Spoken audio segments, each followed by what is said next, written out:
नमस्कार दोस्तों, मैं डॉक्टर पंकज कुमार। जैसा कि आप देख रहे हैं, मैं यूट्यूब पे आपके पास नए नए टेस्टिमोनियल नई नई वीडियोज़ के बारे में आपके पास शेयर करता रहता हूं। तो आज हम जानेंगे पैरालिसिस के बारे में।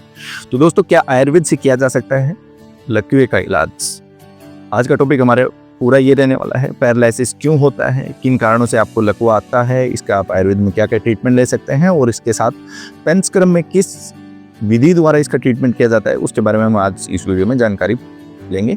तो इस वीडियो में आप ज़्यादा से ज़्यादा जो भी पैरालिसिस के पेशेंट को जानते हैं उसको ये डिटेल बता सकते हैं, उनके साथ ये डिटेल शेयर कर सकते हैं। तो दोस्तों, सबसे पहले जो पैरालिसिस आता है यानी कि लकवा जो आता है, ये शरीर का न्यूरोलॉजिकल डिसऑर्डर की वजह से होता है। शरीर के अंदर कोई भी ट्यूमर बन जाए या कोई भी तंत्रिका की क्षति हो जाए या रीढ़ की हड्डी में कोई भी आपकी प्रॉब्लम हो जाए, उनसे आपको पैरालिसिस आने की संभावना होती है। आयुर्वेद में इसको पक्षाघात बोलते हैं। ये आप देखते होंगे पैरालिसिस का जब भी आप पेशेंट देखते हैं तो उसमें क्या तो आपको एक साइड का उसका पूरा का पूरा पैरालिसिस आया हुआ मिलेगा, लकवा आया हुआ मिलेगा। गांव में इसको बोलते हैं हवा लग गई यानी खून लग गई। दोस्तों, बिल्कुल सही सटीक जानकारी इसको बोलते थे, क्योंकि आयुर्वेद में ये वात दोष की वजह से होता है। शरीर में वात सबसे ज़्यादा बढ़ जाती है। अब वात क्या होती है आपको पता है, आयुर्वेद में 3 दोष होते हैं, वात, पित्त और कफ। जब कोई भी तंत्रिका का डैमेज होना या कोई भी सिम्टम ऐसा होना कि जिससे अपने शरीर में पैरालिसिस आने की संभावना होती है, तब हमारे शरीर में वात बढ़ जाती है। वात दोष है वो बहुत ज़्यादा बढ़ जाता है। तो जो भी पैरालिसिस का जो ट्रीटमेंट करते हैं वो वात दोष को केंद्रित करके उसका ट्रीटमेंट किया जाता है।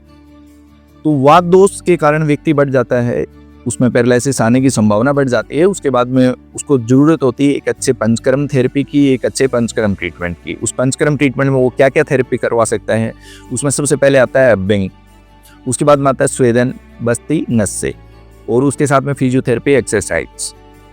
ये सब जो ट्रीटमेंट है ये व्यक्ति को हम दे सकते हैं, पैरालिसिस का जो पेशेंट है उसको दे सकते हैं। अब इन ट्रीटमेंट में उसको रिलीफ है वो धीरे धीरे आता है। आप देखते होंगे पैरालिसिस का पेशेंट जो होता है वो लगभग 15 से 20 दिन में बिल्कुल चलने फिरने लग जाता है। बहुत से पेशेंट हैं, मैंने लास्ट वीडियो में आप देखेंगे तो उनकी बहुत सी वीडियो में मैंने टेस्टिमोनियल डाल रखे हैं पेशेंट्स के, जिनको हम ये थेरेपी देते हैं और वो बिल्कुल चलने फिरने लगते हैं।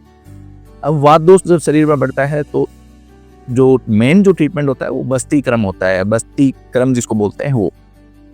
अब पूर्व क्रम उसके करते हैं अभ्यंग और स्वेदन। अभ्यंग क्या होता है? अभ्यंग फुल बॉडी उसकी मालिश की जाती है, उसमें मसाज दी जाती है, ये अलग अलग ऑयल से दी जाती है। उस व्यक्ति की प्रकृति को ध्यान में रखते हुए ये अभ्यंग प्रोसेस उसका किया जाता है। अभ्यंग लगभग 40 से 45 मिनट का होता है, जिसके अंतर्गत हमारे जो सीनियर थेरेपिस्ट हैं वो उस पेशेंट के ऊपर अभ्यंग करते हैं और उनको जो उनकी तंत्रिकाएं जो डैमेज हुई हैं, जो उनको न्यूरोलॉजिकल जो डिसऑर्डर हुए हैं, उनमें उनको रिलीफ मिलता है।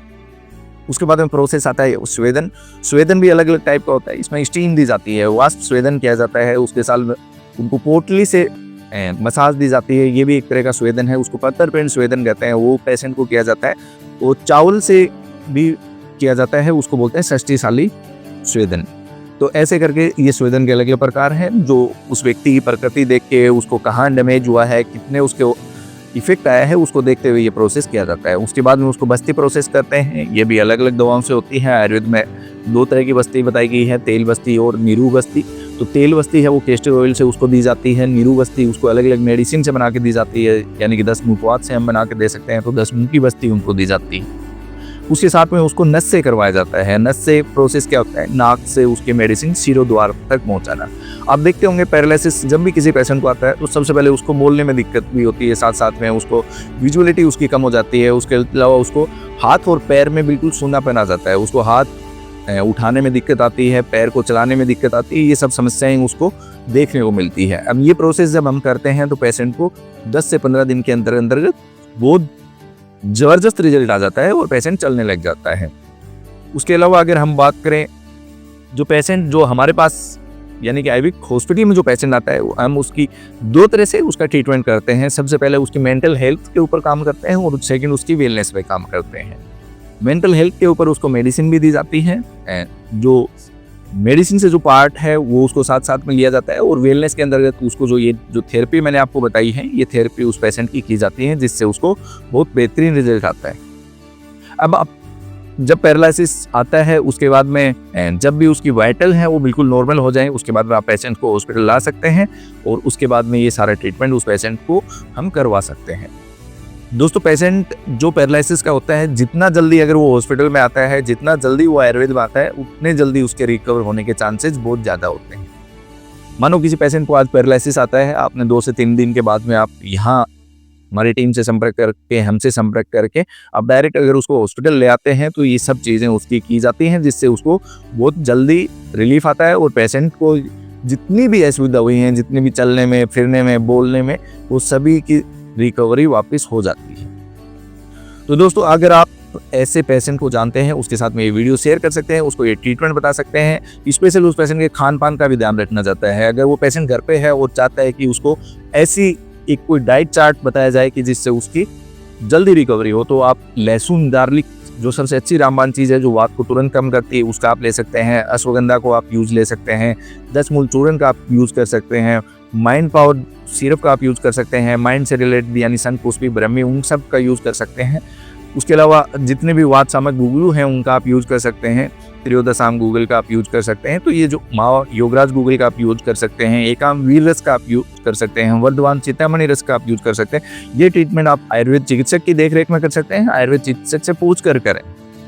जितने भी जो मेडिसिन बताई है आप पेशेंट को डायरेक्ट ना दें। सबसे पहले आप एक अच्छे आयुर्वेदिक विशेषज्ञ से इसकी परामर्श लें, उसके बाद में ये सब ट्रीटमेंट करें। दोस्तों मेरा ये मानना है, पिछले 8 साल के अनुभव से मैंने ये देखा है कि जितने भी लकवे के पेशेंट हैं वो कहीं ना कहीं इधर उधर घूम के लास्ट में अपने शरीर को बिल्कुल ख़राब कर लेते हैं। उनको चलने में, फिरने में बहुत परेशानी आती है।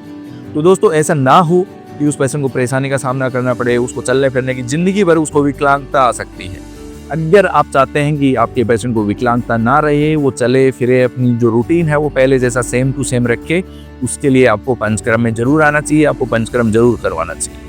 अगर आप अच्छे पंचकर्म सेंटर की तलाश कर रहे हैं तो आप आईवीक हेल्थ केयर आ सकते हैं। हमारा हॉस्पिटल जयपुर में स्थित है।